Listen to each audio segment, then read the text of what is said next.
વર્ષ 2024ના અંતિમ દિવસે રાજ્યના પર્યટન સ્થળોએ સહેલાણીઓનો સાગર ઉમટી રહ્યો છે।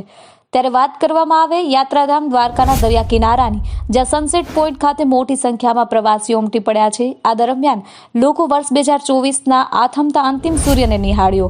આ સમયે આહલાદક નજારો દેખાયો હતો। વર્ષ 2024ના અંતિમ દિવસ અંગે શું કહી રહ્યા છે પ્રવાસીઓ, ચાલો જાણીએ।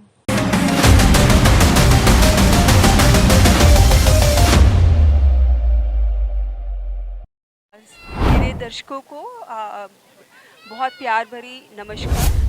हम द्वारकाधीश में अपने परिवार संग आए हैं, पंजाब से आए हैं और यहाँ द्वारकाधीश में आने का ये हमारा जो हमें सौभाग्य मिला है, ये द्वारकाधीश की ही कृपा से हमें ये सौभाग्य मिल पाया है और बहुत ही हम खुश हैं, बहुत हर्षोल्लासित हैं कि हमें ये द्वारकाधीश जी की कृपा से हमें परिवार के संग आने का ये मौका प्रदान किया गया है।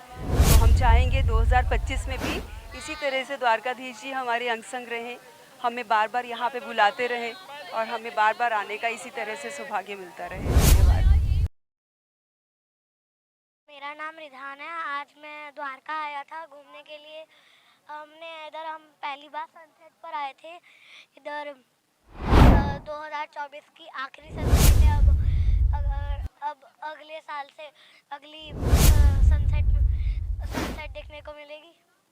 अब नया साल शुरू होगा, अब नई चीज़ें करेंगे। इधर हमें आके बहुत अच्छा लगा था क्योंकि हम इधर पहली बार आए हैं और इधर हमने बहुत सारी चीज़ें देखी। My Ghera here and I have visited to Dwarka and I am very thankful that I have visited here and it is the last day of our new year. આજે તમે સનસેટ જોવા આવ્યા હતા તો શું કહેશો? મારું નામ મિતાલી છે। અમે દ્વારકાના જ રહેવાસી છીએ અને આજે 31 ડિસેમ્બર એટલે કે વર્ષનો છેલ્લો દિવસ અમે ભટકેશ્વર મંદિર પાસે સનસેટ વ્યૂ એન્જોય કરવા આવ્યા હતા અને આશા એવી છે કે નવું વર્ષ દ્વારકાધીશની બ્લેસિંગથી શરૂ કરીએ અને બહુ મસ્ત સનસેટ વ્યૂ હતું, બહુ મજા આવી, એન્જોય કર્યું। યાત્રાધામ દ્વારકાના સનસેટ પોઈન્ટ પર વર્ષ 2024નો અંતિમ સૂર્યાસ્ત જોવા મોટી સંખ્યામાં પ્રવાસી ઉમટી પડ્યા હતા। આ તકે પ્રવાસીઓએ સેલ્ફી સાથે વર્ષ 2024ને વિદાય આપી અને વર્ષ 2024ને વિદાય આપીને નવા વર્ષને વધાવવા યાત્રિકોમાં આતુરતા જોવા મળી। વર્ષ 2024ને વિદાય આપવા અનેક પ્રવાસીઓ એકઠા થયા, સનસેટ પોઈન્ટની મજા માણી। આ દરમિયાન વર્ષ 2024માં આવેલી તમામ મુશ્કેલીઓનો અંત આવે અને નવું વર્ષ 2025 નવી આશાઓ સાથે આવે તેવી માગ સાથે વર્ષને વિદાય આપી હતી। બીજી બાજુ વર્ષ 2025ના વર્ષને આવકારવા માટે પણ યુવા પેઢીઓમાં અનેરો થનગનાટ જોવા મળ્યો હતો।